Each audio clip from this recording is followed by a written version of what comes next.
અરવલ્લીના મેઘરજમાં કમોસમી વરસાદ પડ્યો છે। માવઠાથી માર્કેટયાર્ડમાં ભારે નુકસાની સર્જાઈ।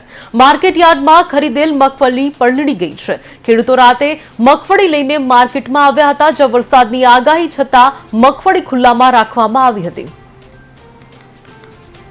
અને હજી મગફળી કોઈ તોડાઈ નથી અને ટ્રેક્ટરમાં પાણી છાદરો નાખી દીધા ઉપર, પણ હજી પલળી નથી। પણ આજે નીચેના પડી છે, બધી પલળી ગઈ છે મગફળી।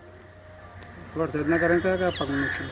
મગફળી, સોયાબીન, ચણા, ઘઉં, રાયડો આ બધું નુકસાન જોયું છે। મગફળી રાતના કાલના આવેલા છીએ ત્યાંથી મગફળી ઠેકાના ભાવે આવેલા છીએ તો તોડીથી હતી।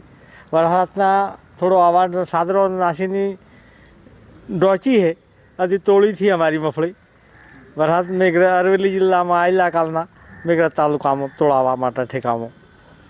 અને અમુક આ કોથળોમાં મગફળી થોડી વરસાદના કારણે થોડી પલળી છે।